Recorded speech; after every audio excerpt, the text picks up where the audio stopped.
Khaleda Zia engineer, তো খালেদা জিয়া যদি engineer না হয়ে দেশ চালাতে পারে, মামুনুল হক ইঞ্জিনিয়ার না হয়ে দেশ চালাতে পারবে না কেন? আচ্ছা, চরমনাই সাহেব ইঞ্জিনিয়ার, খালেদা জিয়া ইঞ্জিনিয়ার, তো খালেদা জিয়া দেশ চালাতে পারলে চরমনাই সাহেব পারবে না কেন? খালেদা জিয়া ডাক্তার না হয়েও দেশ এমনি চালাইছে, মৌলভীরা ডাক্তার না হয়ে দেশ এমনি চালাবে। শেখ হাসিনা চালিয়েছে দুটা দিয়া, বেতন দিয়া ডান্ডা দিয়া, বেতন দিয়া ডান্ডা দিয়া, আমাদের কাছেও বেতন দিয়া ডান্ডা দিয়া। আচ্ছা, খালেদা জিয়াকে তো মানছে, শেখ হাসিনাকে তো মানছে, সব সেক্টররা তাদেরকে মেনে নিয়েছে। আপনাদেরকে যদি না মানে, না মানে মানে কি? ডান্ডা ডান্ডা ডান্ডা ডান্ডা। খালেদা জিয়া ডাক্তার না হলে হাসপাতাল চালাইতে পারলে, আমি ডাক্তার না হলে হাসপাতাল চালাইতে পারবো না কেন? এখন নতুন করে আমাদের উপর প্রশ্ন তোলে, আচ্ছা যদি ইসলামী হুকুমত কায়েম হয়, আগামী নির্বাচনের পরে যদি বাংলাদেশে ইসলামী হুকুমত কায়েম হয়, ইসলামীরা যদি বাংলাদেশে ক্ষমতা আসে, এরা মেডিকেল চালাবে কিভাবে? প্রশ্ন প্রশ্ন এরা মেডিকেল চালাবে কিভাবে? এরা ইঞ্জিনিয়ারিং সেক্টর চালাবে কিভাবে? এরা ব্যবসার সেক্টর চালাবে কিভাবে? এরা ব্যাংকিং সেক্টর চালাবে কিভাবে? এরা ফ্যাক্টরিগুলো চালাবে কিভাবে? এই প্রশ্ন আসে না আসে না? এই প্রশ্ন হয় না হয় না? আমি এর জবাবে আগে একটা আকলি জবাব দেই, আকলি জবাব দেই, আকলি আকলি।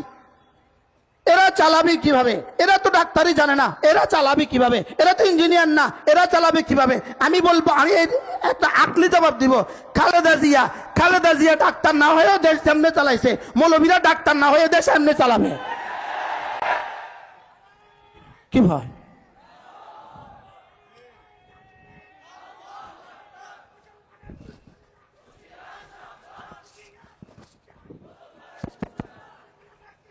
খালেদা জিয়া ডাক্তার, হাও কেন নাও কেন? তো ডাক্তারি সেকশনটা পুরোটা চলছে না বলেন? কেমনে চালাইছে? খালেদা জিয়া ডাক্তার না, ডাক্তার চালাইছে। তো খালেদা জিয়া ডাক্তার না হলে হাসপাতাল চালাইতে পারলে, আমি ডাক্তার না হলে হাসপাতাল চালাইতে পারবো না কেন? আচ্ছা, এবার খালেদা জিয়া ইঞ্জিনিয়ার, হ্যাঁ খালেদা জিয়া ইঞ্জিনিয়ার, তো খালেদা জিয়া যদি ইঞ্জিনিয়ার না হয়ে দেশ চালাতে পারে, মামুনুল হক ইঞ্জিনিয়ার না হয়ে দেশ চালাতে পারবে না কেন? কি ভাই? আচ্ছা, চরমনাই সাহেব ইঞ্জিনিয়ার, খালেদা জিয়া ইঞ্জিনিয়ার, তো খালেদা জিয়া দেশ চালাতে পারলে চরমনাই সাহেব পারবে না কেন? এবার নতুন প্রশ্ন ছুড়ে দিয়েছে, এবার নতুন প্রশ্ন, খালেদা জিয়া চালায় নাই চালিয়েছে, নিজে চালায় নাই চালিয়েছে, নিজে পারে না পারিয়েছে, আপনারা তো পারেন না পারবেন না, আমরা পারবো না কেন? প্রশ্ন, খালেদা জিয়া চালিয়েছে কি দিয়া? খালেদা জিয়া চালিয়েছে দুটা দিয়া, শেখ হাসিনা চালিয়েছে দুটা দিয়া, বেতন দিয়া ডান্ডা দিয়া, বেতন দিয়া ডান্ডা দিয়া, আমাদের কাছেও বেতন দিয়া ডান্ডা দিয়া।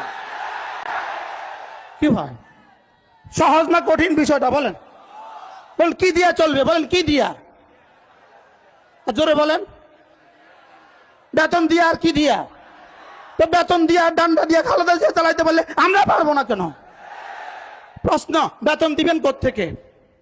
বলেন, প্রশ্ন, বেতন দিবেন কোত্থেকে? খালেদা জিয়া যেমন তার আব্বার বাড়ি থেকে দিছে, তার স্বামীর বাড়ি থেকে দিছে, আমরা আব্বার বাড়ি থেকে আর স্বামীর বাড়ি থেকে দিব। খালেদা জিয়া আব্বার বাড়ি থেকে দিছে, খালেদা জিয়ার আব্বা ছিল নি, খালেদা জিয়া স্বামীর বাড়ি থেকে দিছে, আর শেখ হাসিনা আব্বার বাড়ি থেকে দিছে। তো শেখ হাসিনা যেখান থেকে দিছে আমরাও সেখান থেকে দিব। আমাদেরকে নিয়ে এত টেনশন কেন? আমার বুঝে ধরে না, শুধু আমাদেরকে নিয়ে প্রশ্ন, এরা পারবে কিনা? দিয়ে দেখো, আমরা পারি না দেখো, আমাদেরকে একবার দিয়ে দেখো, আমাদেরকে একবার দিয়ে দেখো। যাদের সিনায় রব্বে কারীমের ইলম আছে, যাদের কলিজা আল্লাহ তাআলার ভয় আছে, এরা পারবে তো কেমন পারবে? এরা ইনশাআল্লাহ বাঁশের রডের পরিবর্তে আর বাঁশ দিবে না। এরা একবার রাস্তা বানাবে, 20 বছর আর রাস্তা ভাঙবে না। কি ভাই, এবার কি টাকা বাড়বে না কমবে? এখন এক রাস্তা বানাইতে হয় 2 বছরে একবার, 4 বছরে 2 বার, 3 বছরে 6 বার, এভাবে রাস্তা বানাইতে হয়। আমরা একবার বানাবো, 20 বছরের গ্যারান্টি, টাকা সব বাড়বে, সব তোমাদেরকে বন্টন করে দিয়ে দিব। কি হয়, আমি মনে হয় বুঝাইতে পারি নাই। আমাদের উপরে আপত্তি কিসের উপরে? বলেন কিসের উপরে আপত্তি? আমরা পারি না, আমরা যা পারি তোমাদের 14 গোষ্ঠীও তা পারে না। কি ভাই, আমরা যা পারি ওলামায়ে কেরাম যা পারে যদি পারে শব্দ বলতে হয় তো উলামা ইকরামেই পারে এটা বলতে হবে। যদি কি বলতে হয়, হ্যাঁ উলামা ইকরাম পারে নাকি, উলামা ইকরাম পারে না মিথ্যা বলতে পারে না, উলামা ইকরাম পারে নাকি, উলামা ইকরাম দুর্নীতি করতে পারে না, উলামা ইকরাম পারে নাকি চুরি করতে পারবে না, ডাকাতি করতে পারবে না, দেশের টাকায় বিদেশে বাড়ি বানাতে পারবে না, দেশের টাকায় বিদেশে বাড়ি বানাতে পারবে না। উলামা ইকরাম পারে নাকি, উলামা ইকরাম পারে নাকি ভোট চুরি করতে পারবে না, উলামা ইকরাম পারে নাকি দিনের ভোট রাতে দিতে পারবে না, উলামা ইকরাম পারে নাকি দুর্নীতি করতে পারবে না। কি ভাই, কারণ কলিজায় রব্বে করিম সিফাত দিয়ে দিয়েছেন, আমার আমার আমার আমার রবের সিফাত, আমার রবের ইলম তার কলিজায় আছে, আর ফাতাখশা খাশিয়তে ইলাহি তার কলিজায় আছে। যার কলিজায় রবের ইলম আছে, যার কলিজায় খাশিয়তে খোদা আছে, এটা কখনোই দুর্নীতি করতে পারে না, কখনোই চুরি করতে পারে না।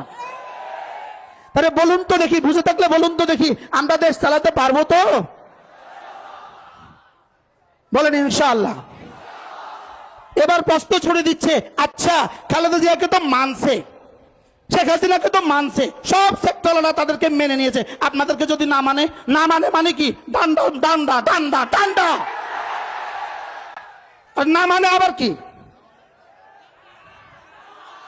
না মানলে কি বলেন, না মানলে তো ডান্ডা। আমাদেরকে প্রশ্ন করে আপনারা পারবেন তো, ওরা মানবে তো আপনাদেরকে, সচিবরা আপনাদেরকে মানবে তো, মাইনা আব্বাও ডাকবো, দিয়ে দেখেন না, মানে না মানে না। কি ভাই, হযরত মূসা আলাইহিস সালাম ফেরাউনের কাছে গিয়ে কি বললেন, তুমি কি চাও আমি তোমাকে তাজকিয়া করে দিব? সুবহানাল্লাহ। আমাদেরও একই আওয়াজ, আমরা এই দেশকে তাজকিয়া করে দিতে চাই, আমরা দেশের প্রতিটা মানুষের হৃদয়কে পরিশুদ্ধ করে দিতে চাই, আমরা দেশের প্রতিটা মানুষের দিলে আল্লাহ তাআলার জাত ও সিফাতের ইয়াকিন সৃষ্টি করে দিতে চাই, আল্লাহ তাআলার ইয়াকিন আমরা দেশের মানুষের দিলে দিতে চাই। আল্লাহ তাআলা সামিয়া, আল্লাহ তাআলা বাসীর, আল্লাহ তাআলা খাবীর, আল্লাহ তাআলা করনেওয়ালা জাত, এই কথাগুলো আমরা দিতে চাই। যদি এই কথাগুলোই হয়ে যায়, মদিনায় তৈয়বার ওই দৃষ্টান্তই কায়েম হবে। মা তার মেয়েকে বলবেন দুধে পানি মিশিয়ে দাও, মেয়ে বলবে আইনাল্লাহ, আল্লাহ কোথায় গেছে? আমরা ওই পরিবেশ কায়েম করতে চাই, একবারের জন্য আমাদেরকে সুযোগ দিয়ে দাও। কি ভাই, তাহলে উলামা ইকরাম পারবে না, পারবে না ইনশাআল্লাহ? আপনাদেরকে কিছুটা ক্লিয়ার হয়ে গেছেন, আপনারা পারবে না, পারবে না বলবেন। অর্থনীতির কি করবেন আপনারা, অর্থনীতির কি করবেন আপনারা, শুধু অর্থনীতির কি করবেন? এক প্রশ্ন, অর্থনীতির কি করবেন?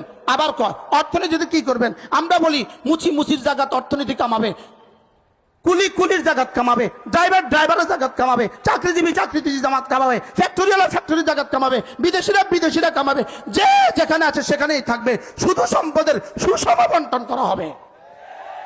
কি ভাই, আমরা যদি বলতাম, ইসলাম যদি বলতো সব সেক্টরে কামাই করা বন্ধ করে দাও, তো প্রশ্ন হইতো দেশ চলবে কিভাবে?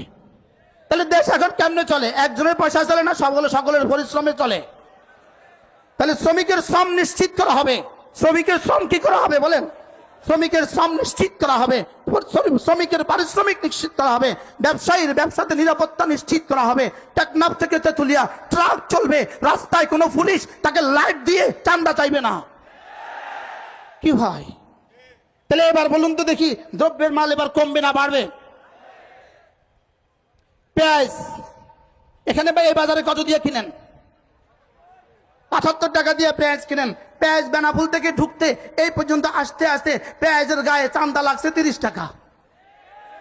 1 কিলো পেঁয়াজের গায়ে চান্দা লাগছে কত টাকা?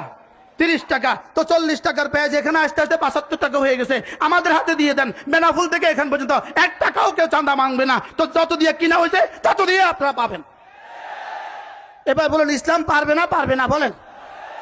আমি আপনাদেরকে ইসলামে পারার সুষম বন্টনের একটা চিত্র তুলে ধরলাম, চিত্র। কিন্তু এই সময় আমার নাই, আমাকে বেঁধে দেয়, সময় বেঁধে দেয়, না হুজুর এগুলো বলা যাবে না, আপনি বলবেন আপনার রাস্তায়। হযরত মূসা আলাইহিস সালাম ফিরআউনের কাছে গিয়ে কি বললেন? আমি কি তোমাকে আত্মশুদ্ধি করে দিব না? আমি কি তোমাকে আত্মশুদ্ধি করে দিব না? ইনশাআল্লাহ আমাদের কাছে ইসলাম আসলে, আমাদের কাছে দ্বীন চলে আসলে, আমাদের কাছে দেশ চলে আসলে, আমাদের সমাজের প্রতিটা পুলিশের দিল হবে আত্মশুদ্ধ দিল, প্রতিটা সেনাবাহিনীর সদস্যের দিল হবে কি? আত্মশুদ্ধ দিল। টিউনো থেকে সচিব পর্যন্ত সকলেই হবে আত্মশুদ্ধ, টিউনো থেকে সচিব পর্যন্ত সকলেই হবে আত্মশুদ্ধ। সুফার থেকে টিউনা পর্যন্ত সকলেই হবে আত্মশুদ্ধ ইনশাআল্লাহ। জাতির মাল আর তারা আত্মসাৎ করবে না, জাতির মাল আত্মসাৎ করবে না, জাতির মাল আর চুরি করবে না, সবাই আর খেয়ানত করবে না, মাল আর খেয়ানত করবে না ইনশাআল্লাহ। দেশ হবে শান্তি আর সৌহার্দ্যে পরিপূর্ণ।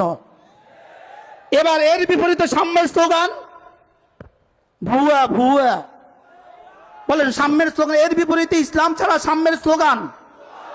একসাথে আওয়াজ তোলেন, ভুয়া ভুয়া। ইসলাম ছাড়া সাম্যের স্লোগান, ইসলাম ছাড়া শান্তির স্লোগান, ইসলাম ছাড়া সৌহার্দ্যের স্লোগান, ইসলাম ছাড়া দুর্নীতি মুক্ত বাংলাদেশের স্লোগান, ইসলাম ছাড়া দুর্নীতি মুক্ত বাংলাদেশ স্বপ্ন দেখা, ইসলাম ছাড়া ভুয়া ভুয়া। যেই ভুয়া স্লোগান দিয়া 16 বছরের ফ্যাসিস্ট বিতাড়িত হয়েছে, ওই ভুয়া স্লোগান দিয়া আবার ভুয়া শান্তি স্লোগান দিয়ে আবার বিতাড়িত হবে। আল্লাহ আমাদেরকে বুঝ দান করেন।